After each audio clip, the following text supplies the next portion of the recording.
Welcome to this episode of the Gunman. So this video here is a full respray, one day wonder, repair and paint.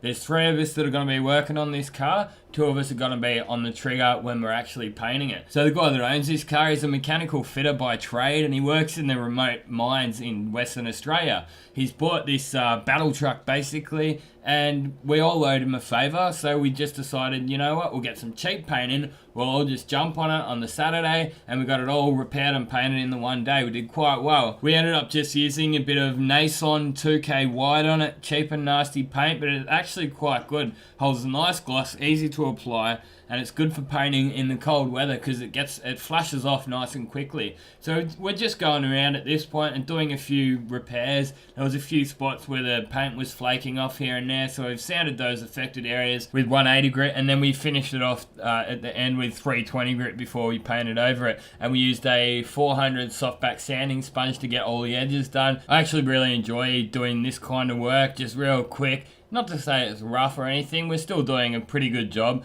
but it's not like it has to be 100%. Just get a mean coat of paint over it, just give it a quick tidy up, make it from something that looked a bit shabby to something that looks real nice. So we did all the colour coding as well. We painted the grille, painted his bull bar. We also did all the door handles and that tailgate handle and stuff like that. It really just sort of makes it look that little bit newer. It makes them look like the later model. So with this Nissan, you can paint over 320, but I've ended up finding that because it's that little bit thinner, this paint, you're probably actually better off finishing it off with something like 400 or even 500. There's no real need to go any finer than 500 for 2K direct gloss paint. I'll give you guys an idea of actually how cheap this stuff is, the Nissan.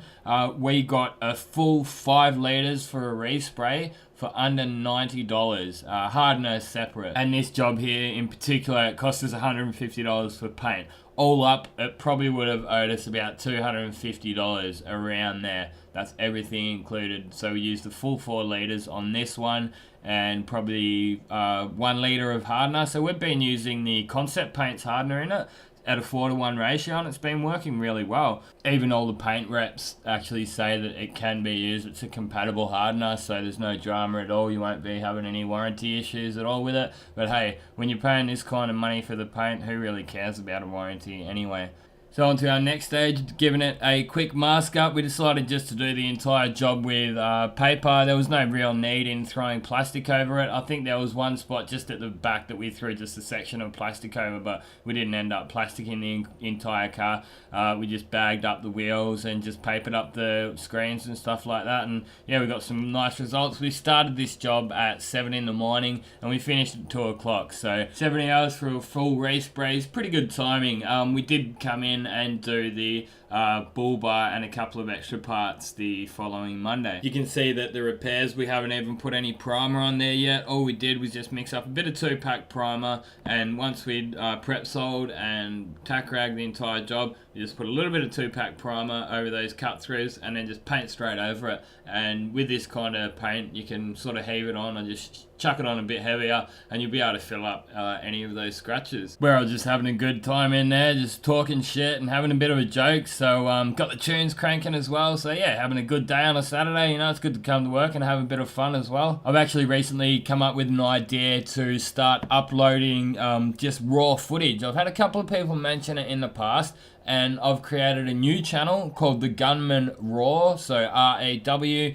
Check it out. I'll be putting a description in the link below, but that's just all going to be raw footage, no editing, no narration or anything like that. So if you want to see some of my footage that I've got, because I've got loads and loads of footage, but not all of it ends up making it to the final cut of the Gunman videos. So yeah, be sure to check that out and let me know your thoughts on it. Anyway, we've wiped the entire thing down with wax and grease remover. We've gone around and put that primer over, and now we're ready to start painting. It's pretty handy having 2 of us in there. Look, on a Saturday, we probably both just wanted to go home, to be honest. So I'm like, hey man, how about we both just jump on the gun? We'll have it done in no time. We've done loads of this kind of work together. We've sprayed airplanes all together, so we're a good team. We know how to work quite well together, which is why we started a business up together. But the gun I'm using is the DeVilbiss SGK 600BV, 1.4mm on it. It's perfect for base coat and 2K solids, and might be a little bit better for the clear coats in the warmer month, I think. So I don't really use it for clear that much. I've found when I have used it, probably puts a little bit too much on, but you could pick that up through application anyway. What you may have noticed me doing there on just before we started putting that second coat on, I just gave that bonnet just a bit of a dust coat, or the hood a dust coat.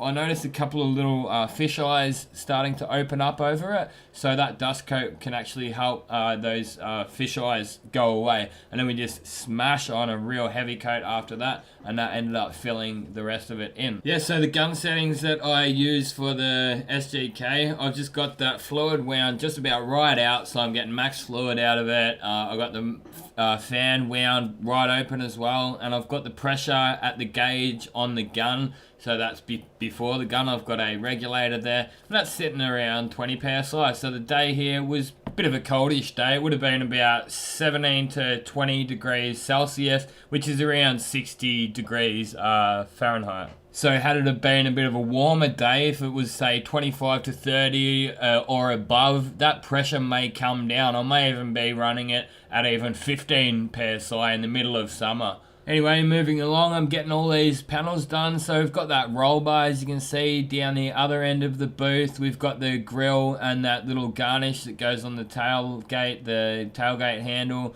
and the front bull bar up the front there. I've had a few people say that they really do like the time-lapse videos because they get to see more of what I'm doing in a shorter amount of time. So if I was to make this into just a normal video, I would have had probably over an hour's worth of video footage to edit down into a, say, 10 or 20 minute video. So be sure to leave a bit of comments and feedback down below. Let us know what your thoughts are. And yeah, if you think the Gunman Raw is a good idea, be sure to let me know. Check out that channel, leave some comments as well, because if I don't really get much interaction and people interested in it, then I probably won't put much up there. But if people are starting to really enjoy it, well then obviously I'll be putting loads and loads more footage up there. So there it is, all finished off the gun. We left it over the weekend obviously and put it all back together on the Monday. Unfortunately, I didn't actually get any video footage of it once it was finished off. I usually like to, but it must have just totally slipped my mind. I was probably busy doing loads of other stuff. But not to worry, I've got one little photo if you hang around here for another minute. You can see it's quite nice. I've got one little run here. My belt got hooked on the bench that you see. I've got a bench behind me, so got a bit of a run there. Nothing too big though. We didn't even bother about polishing it out. But that's quite a nice gloss, and yeah, that Nissan 2K paint definitely gets a big thumbs up from the Gunman. Make sure you check it out, give it a shot. Check out the description of this video. You'll be able to find links to all my social media and my website. Now you've finished watching this video, get out there and paint some shit. Thanks for watching, and this has been another Gunman production. Goodbye.